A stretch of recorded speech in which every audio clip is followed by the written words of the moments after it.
Please go subscribe to the Rumble channel for Franchise Sports TV under the name FSTV22. Now, I'm using that Rumble channel for any purposes of me getting kicked off YouTube and also for more of my spicier joints. It's free as well. I have the freedom to say whatever I want to say as well. So go subscribe to FSTV22. That is Franchise Sports TV 22 on Rumble. Alright. We finished with OKC and now we're going up north to the great state of Utah, where we do the top 5 players of all time in Utah Jazz history. And this is including the New Orleans years, but anyways, when I pick these teams or pick these players, I pick them by what they have done for the NBA and what they have done for the Utah Jazz. So, with no further ado, the Utah Jazz has been one of those teams that in the past have been in the playoff hunt, even the finals hunt. But as of now, they're in a rebuilding stage, but they'll probably find their way back into the playoffs. They always seem to. I think after the years of Gary Payton and John Stockton, they had a low moment. And then they got themselves back into the playoffs with Carlos Boozer and Deron Williams. And then it keeps repeating itself with this team. But they originally was known as the New Orleans Jazz from 1974 to 1979, which makes sense because New Orleans is known for its jazz music. But anyways, they only been around since 1974. They have no championships, but they got 2 conference titles, 97, 98. Multiple 11 division titles, 2022 being as the recent one, but they messed that up. But anyways, with no further ado, let's get into it. At the center position, we'll have to pick Mark Eaton. I think he's probably been the best center in Utah Jazz history. RIP to him. He recently passed away 2 years ago, which I didn't even know until a couple months ago. He stood at 7'4", drafted out of UCLA in 1982, fourth round, 72nd overall pick when they did 6 rounds in the NBA. He only played on the Jazz from 1982 to 1994. He only has 1 All-Star, 89, but he has 2 Defensive Player of the Year awards, 85 and 89. 3-time All-Defensive First Team, 85, 86, 89. 2-time All-Defensive Second Team, 87, 88. 4-time Blocks Leader, 84, 85, 87, 88. But he only averaged 6 points a game. He only scored 5,000 points. 7.9 rebounds and 3.5 blocks. But his area was defense, apparently, if you guys could see that. I mean, if you guys just listen to that, that was his expertise on the court.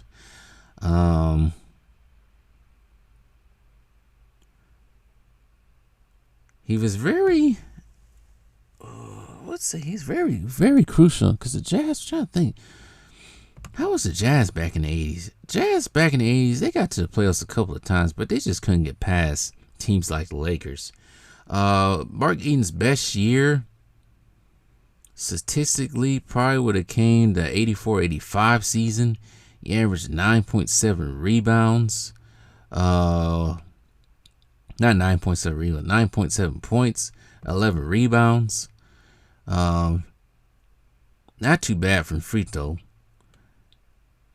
Played on all 82 games that season. Averaged 1.5 assists, his career high. But he averaged a career high and league high NBA record. Led the league in blocks at 5.6 blocks a game, which I don't think anybody has ever done since. And he also carries a career high of he carries the league high of all time blocks too at 3.5. I don't think anybody's going to accomplish that anytime soon. He had a playoff career high in averages and blocks of 5.8 in the 85 season. So he was a defensive monster as well. Let's see here. Freak.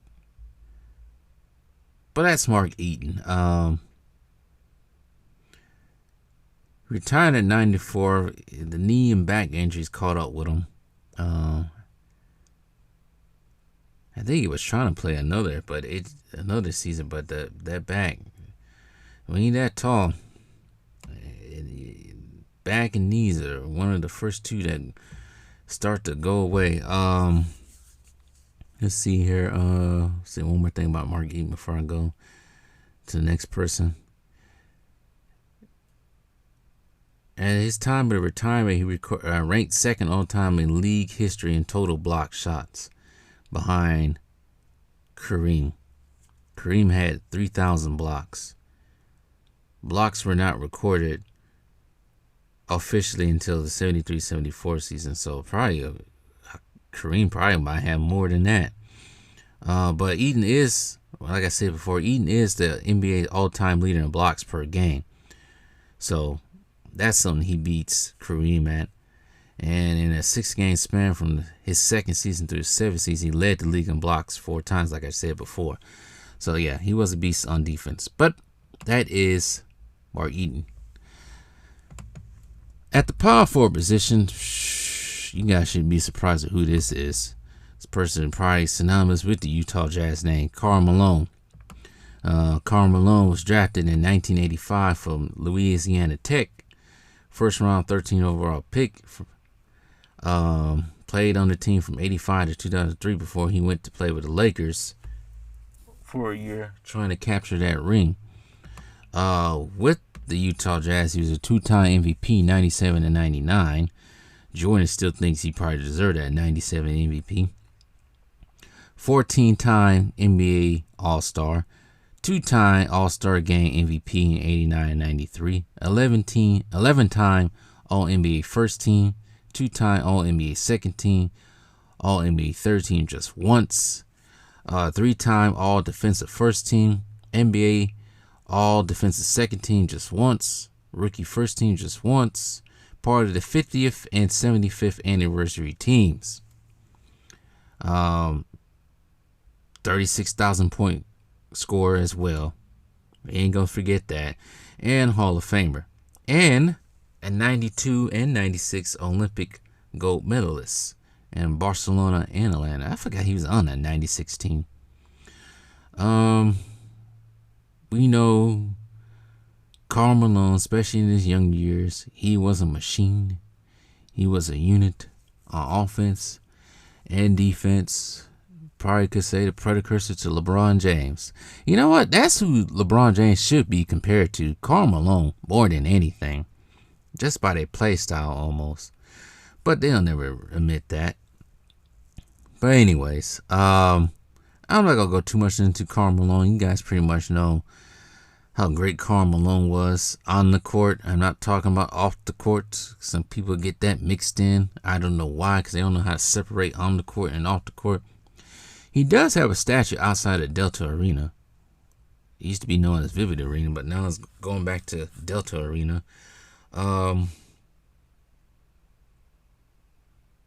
He has 1,400,000 career starts, most over time, never coming off the bench. 1,476 NBA games played, 6 all time. Number 32 is retired. I forgot he wore number 11 because he could wear number 32 on the Lakers because that number was retired already. Yeah.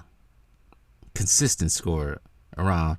How much points did he average altogether for his whole career? 25 point score, 10 rebounds, and 3 assists. So anyways, that is Karl Malone. I'm not going to go too much into Karl Malone, like I said before. At the small forward position, I had to think real hard about this one. And I think the best small forward that ever played for the Utah Jazz is Adrian Dantley. Adrian Dantley played on the Utah Jazz from 1979 to 1986.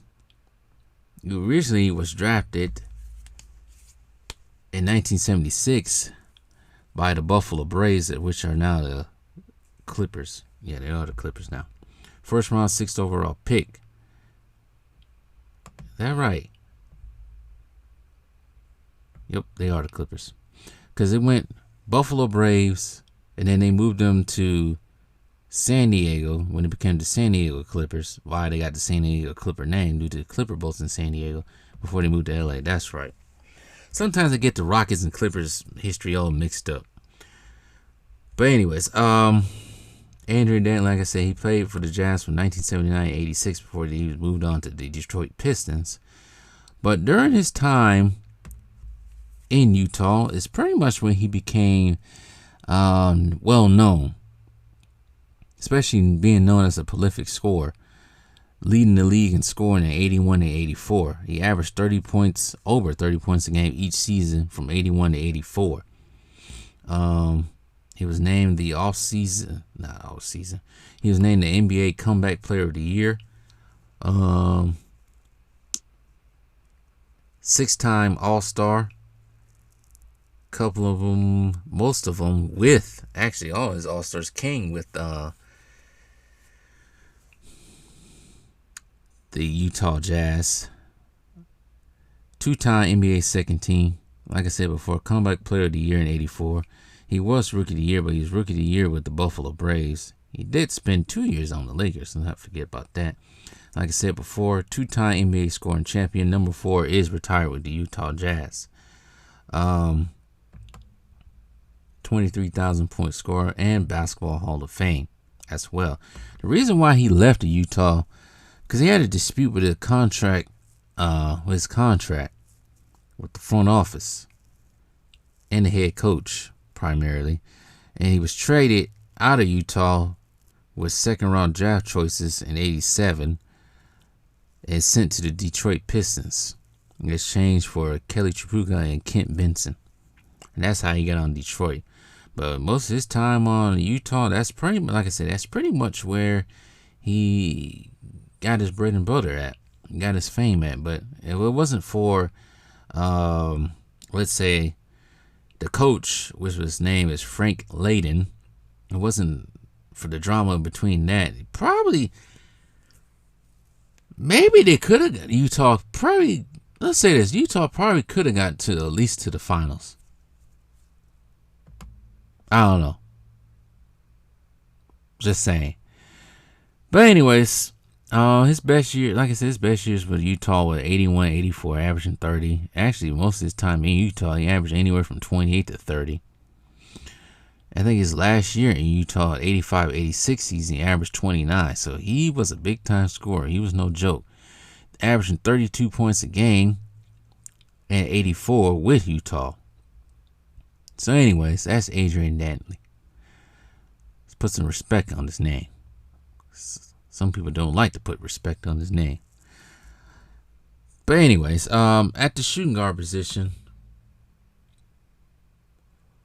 Pistol Pete. I put Pistol Pete on 1. I put him on Atlanta, but I'm going to put him on Utah. Because before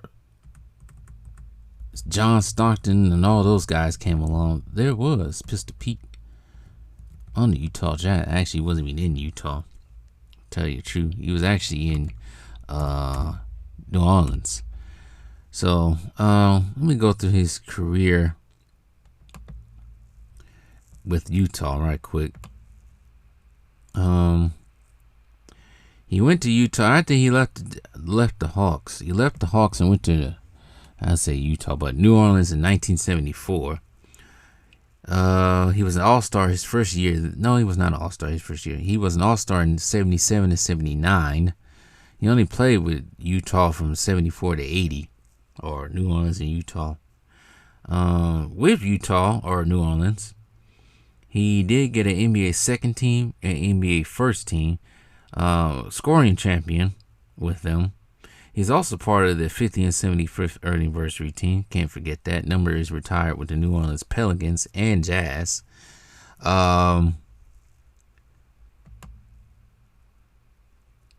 like I said before in the Atlanta video, college basketball Hall of Fame and basketball Hall of Famer. But I'm not gonna go too much with him. I already talked enough about him a lot. He ended up finishing his career Boston, before he had to retire due to knee injuries. Scored 68 points against the Knicks in the 76-77 season, averaging 31 points a game. So that's how great he was. So at the point guard position, and we're moving on, is John Stockton, a true point guard, a real point guard, not somebody shooting up 10,000 shots. Anyways, John Stockton, standing at 6'1", was drafted out of Gonzaga in 1984, first round 16th overall pick by the Utah Jazz. He only played with the Jazz from 84 to 2003. 10-time All-Star, MVP in 93, two-time NBA first team, 6-time All-NBA second team, 3-time All-NBA third team, 5-time All-NBA defensive second team, 9-time assist leader, 2-time steals leader, and part of the 50th and 75th anniversary team. Number 12 retired, averaging 13.1 points a game, 10 assists, and 2-point steals. He did score 19,000 points, so he was a scorer. To some people who don't know about John Stockton, 2-time Olympic gold medalist in 92 and 96, and FIBA American Championship in 92 in Portland. College Basketball Hall of Famer and Basketball Hall of Fame. He got all the statistics and accomplishments. Known for the pick and roll with Karl Malone, but also known for he almost never missed a game. He only missed 22 games in his 19 career. In his first 13 seasons, he only missed 4 in the 89-90 season. And then he missed 18 games in the 97-98 season, which would be the final season for them, because he injured his MCL in his left knee in preseason. And that was his only major injury. He was physical, as I remember, and he sure can pass that ball, and don't forget his short shorts. He continued to wear those short shorts. Everybody's wearing them baggy shorts. I remember that. I said, why is this guy the only person that wearing short shorts? Wait, we all know he never won an NBA championship. Jordan stopped that. Just a few of his accomplishments, which are a lot. I'm not even gonna go through all this assists. He had a lot of assists, accomplishments and assists, but let me name a few. One player in NBA history to record multiple games with at least 25 assists made, 3 games. Only player that did that. 1 or 2 players in NBA history lead the league in steals and assists in the same season twice. Chris Paul did it 3 times. First place all-time in career assists, 15,000. First place career all-time in career steals, 3,000. That's how great he was on the offensive side and on the defensive side. Two-way player. His career high in assists was actually the 89-90 season. 14.5 assists, 2.7 steals, 2.6 rebounds, and he also had a career high average in points in 17.2, which he repeated in the 90-91 season. Almost identical numbers. And he led the league in assists, like I said, for plenty of years, from 87 to 96. So he was great. I don't know why he don't get a lot of credit. But that's pretty much what you call a point guard. But anyways, I'm making this too long. Notable Utah Jazz. I'm going to name a few. Deron Williams. Rudy Gobert. Some people might say, why do you put Rudy Gobert as starting center? Nope. I think he's overrated. Sorry. I said Deron Williams. Donovan Mitchell. Mike Conley. Just name some recent. Byron Russell. Can't forget about him. Carlos Boozer. Mehmet Okur. Andre Kirilenko. Trying to name some more of those 80s ones. Greg Ostertag. Greg Ostertag. Jeff Hornacek, not John. Jeff Hornacek. Just to name a few. So let me go through the list again. At center, Mark Eaton. Power forward, Karl Malone. Small forward, Adrian Dantley. Shooting guard, Pistol Pete. And point guard, John Stockton. So tell me what you guys think.